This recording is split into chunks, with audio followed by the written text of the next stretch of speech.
Several state-run enterprises in South Korea were recently found to have been hiring employees as favors for powerful politicians, officials, and business leaders. Some reports say up to 500 positions were doled out in this way. This afternoon, President Moon pledged to put an end to such corruption once and for all.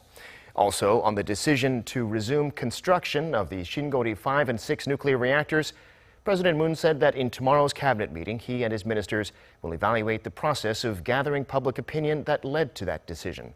They'll also look at the government's energy policy as a whole. Our Hwang Hojun reports.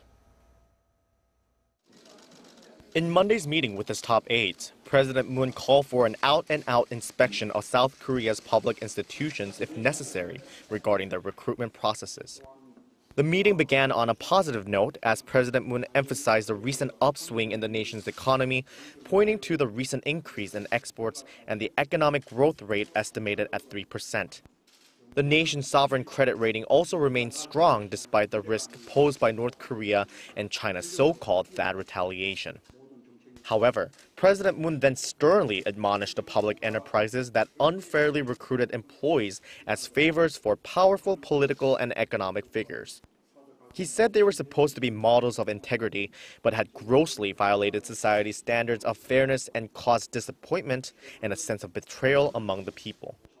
He asked for the government's strong determination to put an end to such misconduct. 청탁자와 또 채용비리를 저지른 공공기관 임직원들에 대해서는 엄중한 민형사 책임과 인사상의 책임을 물어야 할 것입니다. 부정한 방법으로 채용된 당사자에 대해서도 채용을 무효화하거나 취소하는 방안을 검토해 주기 바랍니다.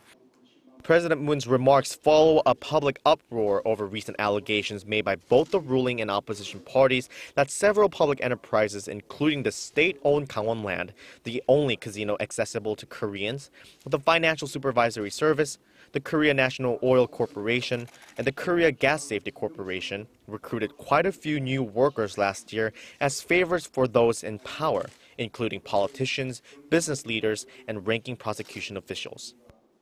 President Moon also called for improvements to the legal system and for better supervision in the public sector.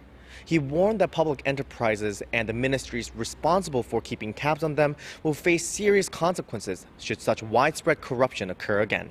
Hwang Hojun, Arirang News.